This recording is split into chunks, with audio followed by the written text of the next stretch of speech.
Hello and welcome. This is QTV News coming to you from our studios on Caraba Avenue. I am Mamudu Gajaga and thanks for joining us. First, here are the main news headlines. The president of the Islamic Development Bank arrived in the Gambia on Friday evening. He will visit ISDB finance projects, including the OIC projects and the UTG Faraba Banta campus. The Minister of Communications and Digital Economy, Usman A. Bar, revealed on Friday that his ministry is open to partnering with the private sector and development partners to improve the country's communications and digital infrastructure. A validation forum on the draft bill to develop a legal framework to establish a judicial training institute was held on Friday. The Social Security and Housing Finance Corporation today presented about $200,000 worth of items to the Gambia Armed Forces. In international news, giant rats have been trained in laboratories in Tanzania and Nairobi to sniff out the potentially deadly disease tuberculosis. Those are the main news headlines, and now the news in detail.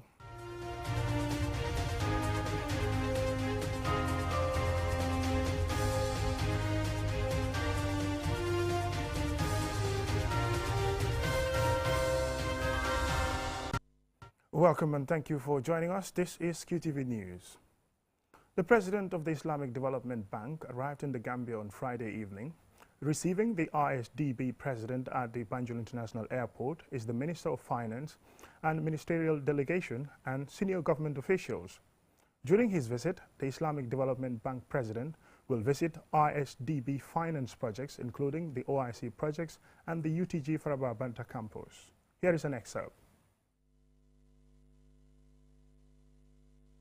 Gambia is a very important member of the Islamic Development Bank, and since I assumed my position as president about 16 months ago, I was determined to come and visit the Gambia and see my friend here, my governor, and to exchange views on the projects that we finance here and to make sure that everything that we can do is being done. Well, as you know, we are a development institution. We have measurements and systems through which we have to put all projects and evaluate them and see how they fit. But of course, we always start from the plans of the member countries. So we will review whatever is presented with documentation, and everything that we can finance, we will definitely finance, because we know how much the development process is needed here in the Gambia. How is the Islamic Development Bank willing or committed towards helping the Gambia, for economic recovery? Well, first I want to tell you that we have 57 members, and we try to help all of them as much as we can. The Gambia in certain areas needs more help than others, and we are always there to help. When the COVID hit, we put a very large package for all the members, about $4.8 billion, to help the member countries cope with the COVID crisis. And now with the food crisis, we have also put together a package of $10.5 billion for all members, credit available for the members. With the climate challenges that are being faced by the members, we and the Arab development institutions put together a package of about $24 billion. 13 billion are from the Islamic Development Bank. All of these are examples of what we try to do to help our member countries cope with the crises that seem to be coming more frequently than before. And once again, this is a testimony to the commitment of the Gambia government, of His Excellency President Adama Barrow, to the economic development of the Gambia through coordination and support of the development partners. So what are you looking forward to during this visit? During this visit, we will have a tour of the ongoing projects, and we also discuss pipeline of projects to enhance our development narrative. The Minister of Communications and Digital Economy, Usman A. Bar, revealed on Friday that his ministry is open to partnering with the private sector and development partners to improve the country's communication and digital infrastructure. He made the disclosure at a press conference organized by the ministry to brief the press about some of the achievements they have registered since the ministry's establishment. Ansumane Sonyasi tells us more. This is the first major press conference organized by the ministry to update the public about some of its achievements and clarify some of the most talked about issues affecting the country's digital communications infrastructure. Joined by some senior government officials, including the Minister of Information, Usman Ba, Gambia's Minister of Communications and Digital Economy, says since its establishment in June last year, his ministry has registered many achievements, including upgrading and expanding the government 4G LTE infrastructure, adoption of the National Cybersecurity Policy and Strategy, and the Cybercrime Bill, amongst others. The next is the digital addressing in this country. We know in order to achieve our vision in terms of digitalization, we have to digitalize every single address in this country. What are the benefits for doing that? There's already a pilot project that was successfully implemented in Banjul, the city of Banjul, which is the council of BCC. We completed 2,464 addresses digitally. He also reveals that a study was conducted to assess the feasibility of establishing tech hubs at the UTG and regional innovation hubs across the country. This, he says, is crucial to transform the country's IT sector. So today, there are 2,500 emails that have been generated, that have been allocated for the government, for the public service. Every ministry have been written to submit how many staff they want to have that email address. We will no longer be using Gmail or Yahoo as a government official to send message to our partners or any other government entity internally and globally. While he welcomes forging strong partnerships with the private sector and development partners to improve the country's communications and digital infrastructure, he acknowledges that without such strong partnership, it will be difficult to achieve government's development targets, especially in the area of communications and digital economy. The Gambia signed the convention in November 2022 during the Global Internet Governance Forum held in Addis Ababa, Ethiopia. The convention gives the country an opportunity to be part of a global community in the enforcement of cybersecurity-related matters. Furthermore, he says to have strong internet and improve quality services, the country needs a second submarine cable, implementation of a robust payment gateway switch for the country, and to implement a Tier 4 data center, enhance e-governance, and to establish a digital identity. Ansmane Sonyasi for KTV News. A validation forum on the draft bill to develop a legal framework to establish a judicial training institute was held on Friday. The draft bill was prepared from submitted suggestions and recommendations. Suleiman Dabo tells us more. Participants at this forum are mainly from the judiciary, but a significant number are stakeholders such as the police and civil society organizations. After a critical review of the draft, most of the observations and input can become part of the final draft bill. Justice Cherno Suleiman Jallo, on behalf of the Chief Justice Hassan B. Jallo, talked about the importance of having a participatory discussion to look at all areas of the draft bill so it captures all that it should. It will make absolutely no sense that we sit here, go through a bill, not say much, and when the bill is passed, then we start criticizing. That makes absolutely no sense. Saliu Tal, the president of the Gambia Bar Association, noted the importance of the judiciary in dispensing justice in the Gambia. He said the executive and the legislature are two critical branches of government in the administration of justice and the rule of law, and they depend on the judiciary to interpret the law. When the judiciary decides what is law and it goes to the apex court, nobody can question it, nobody. When parliament makes law, judiciary can say this law is unconstitutional. When the executive acts outside the law, the judiciary can say you're acting outside the law. Elise Sindagiaga is the chief of party and a representative of the American Bar Association and other bodies that provide support to judicial training institutes.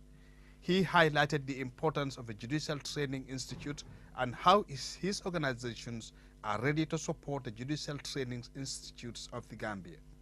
Our support activities is the development of the JTI legal framework.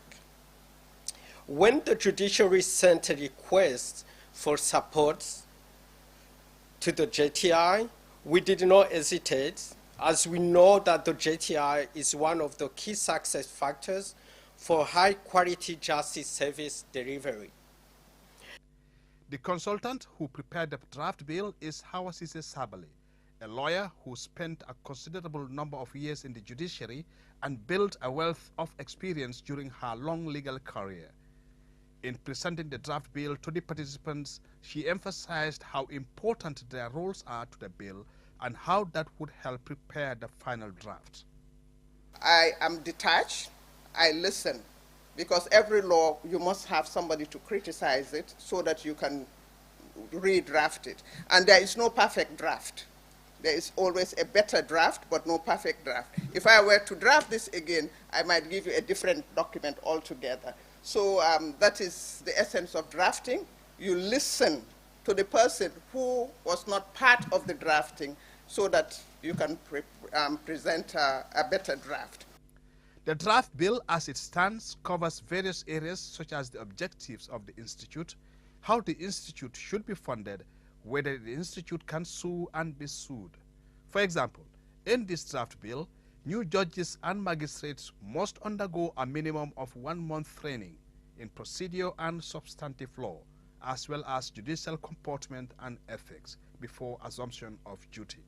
It will be interesting to see whether this proposal will find its way in the final draft. Suleiman Dabo for QTV News.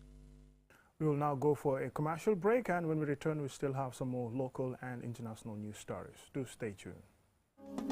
Finger again.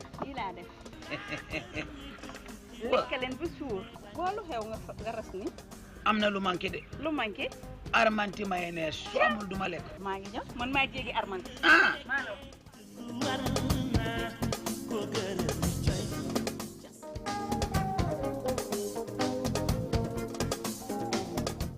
Gisee saf na neex na ndax moom ci armanti mayonnaise ak sauce boo ko ciy def rek dafay neex nii la armanti mayonnaise ren la am 28 years te caf ka mosul ceeñ tegoon tànkam fa la ko teg ba tey man maak armanti dama ko miin yàlla dafa dogal armanti dafa doon sama xarit yéen jéegi réew mi nee naa leen ñaar fukki at ak juróom-ñett du fukki at ak juróom-ñett déedéet du ay fodde maa la ñu wax lii dugg leen ci bépp marché bépp supermarket bépp boutique ci biir réew mi am na 500 millilitres 1000 millilitres ak 5 kilos li ci gën a tee dàq mooy def leen indil 25 grammes mooy caatu mayonnaise bi am na margarine bota am na bota ice am corned beef bu yàpp ak bu ginaar am na sardine ak banana milk armanti daal dafa complété lépp ngir noppal jéeg yi seen biir waay.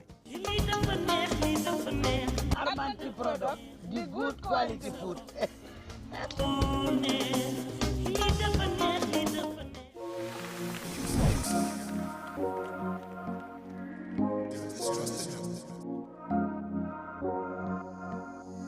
As the fastest growing GSM company in the Gambia, QCell has the widest 4G plus coverage in the country, 3 times faster internet speed than our competitors. So switch now and dial *335# and enjoy what true 4G feels like. QCell, Gambia's trusted network.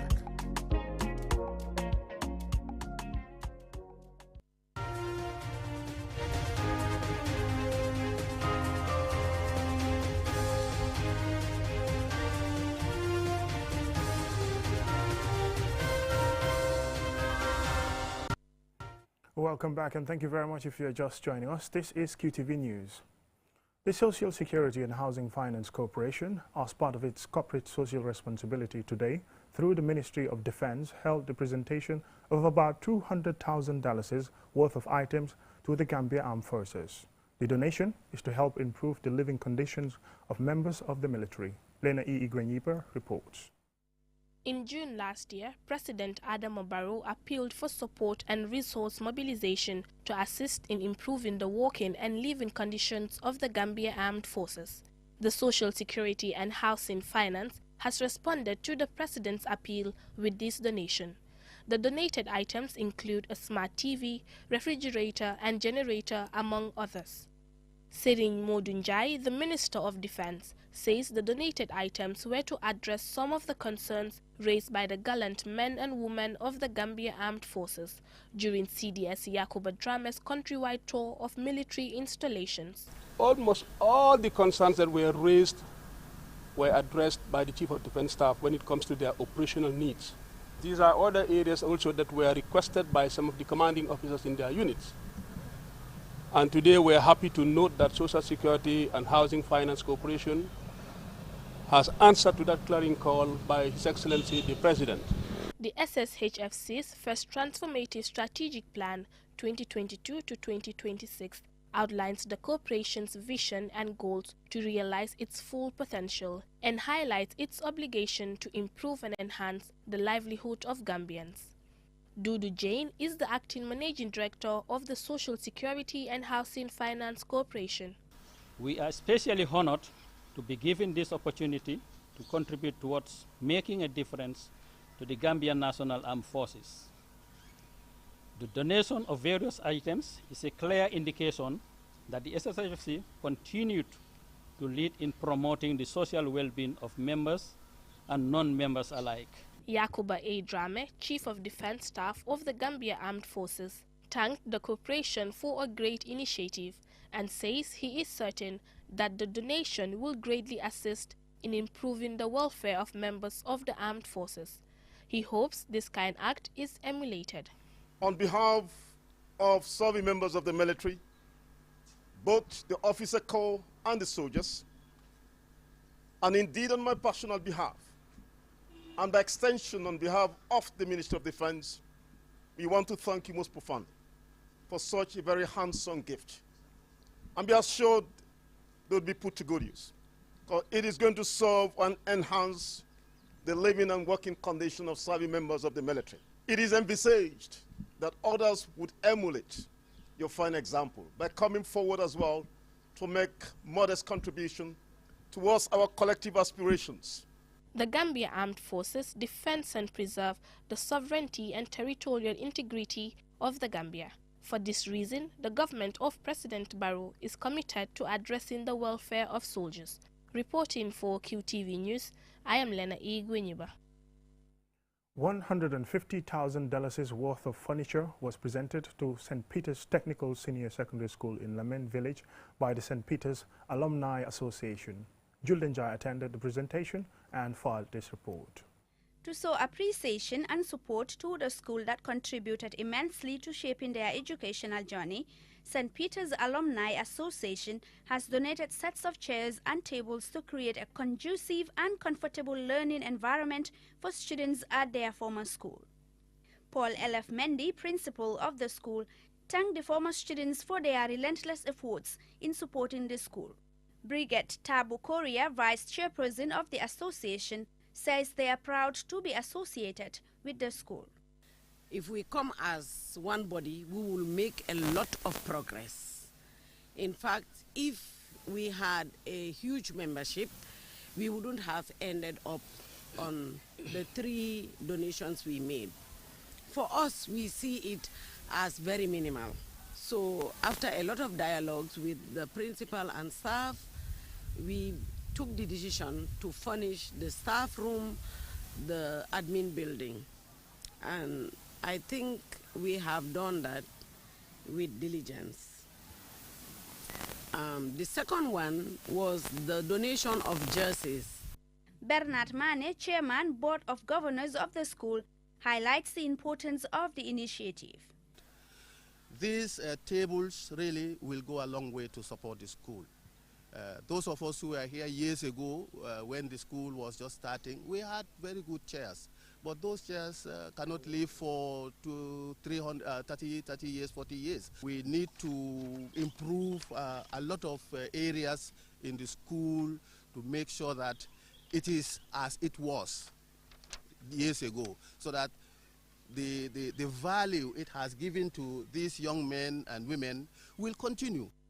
Elena Cole, Secretary General of the association, says they cannot forget a place where their success in life was molded. Let's join our forces together. Let's put our hands together to support our school, because our children are here. And believe me, our grandchildren will also come here. This is a school that I am proud of, and I can stand anywhere. It doesn't matter what the St. Augustine's and Josephinas will tell me, Nusrat High School will tell me. For me, St. Peter's, Chakau Chakanam, it is the best school. And for that, we want to maintain the standard. We want to ensure that the school does not lack. We want to ensure that all of us, the little that we have, we can bring it back and plow it back to this school. St. Peter's Senior Secondary School is a technical school. The sets of chairs and tables presented here were manufactured by the students of the school, supervised by Adam Amendi, head of the technical department of the school. I want to tell them back, like especially ladies, right? Let us not just say that we want to go and work in offices. This one, when we work in, when we have our own workshops like carpentry or auto mechanics or metal work, I think it's far better than working in for somebody. St. Peter's Alumni Association was established in 2017 to bring together the ex-students under one umbrella to support the school. For QTV News, I am Julden Jai. From that story, now to international news.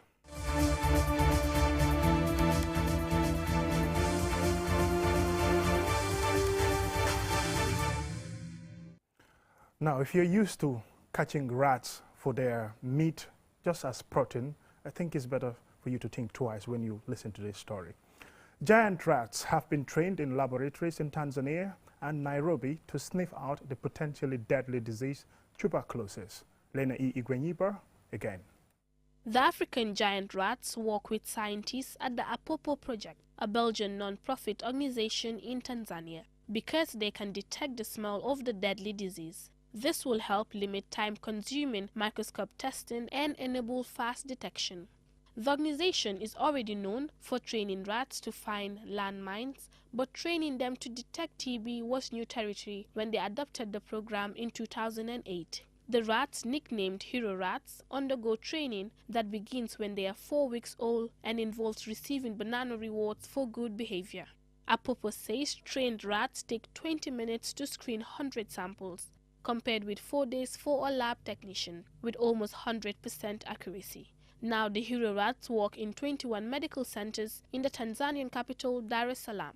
In 2021, some 208 people per 100,000 were thought to be TB infected in Tanzania, putting the country among 30 nations that the World Health Organization views as TB hotspots.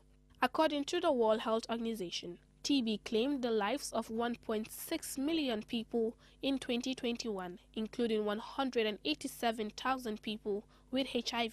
The disease is the 13th leading cause of death globally and the second leading infectious killer after COVID-19. It is hoped that the use of rats might do away with the need for time-consuming microscope testing and will promote early detection and treatment. Reporting for QTV News, I am Lena E. Gwenyiba. Well, I thought rats were only good for the cooking pot, but I think now this story really changed my mind. Now, before we end this news bulletin, here is a recap of our main news headlines. The president of the Islamic Development Bank arrived in the Gambia on Friday evening. He will visit ISDB finance projects, including the OIC projects and the UTG Faraba Bantan campus. The Minister of Communications and Digital Economy, Usman A. Bar, revealed on Friday that his ministry is open to partnering with the private sector and development partners to improve the Gambia's communications and infrastructure, digital infrastructure. A validation forum on the draft bill to develop a legal framework to establish a judicial training institute was held on Friday. The Social Security and Housing Finance Corporation today held the presentation of about $200,000 worth of items to the Gambia Armed Forces. And in international news, giant rats have been trained in laboratories in Tanzania and Nairobi to sniff out the potentially deadly disease tuberculosis. And now, before we end this news bulletin, here is a reminder that tomorrow sees the return of the nationwide SETSETEL, that's the cleansing exercise. The monthly National Cleansing Exercise Day, NCD, exercise It commences on Saturday the 28th of January 2023 from 9 to 1 p.m. and participation is voluntary. Motor vehicles will be allowed on the roads and shops are allowed to open as well. The release concludes. That's all in this edition of QTV News. Thank you very much for watching. Join us tomorrow for more news and have a pleasant night. Bye.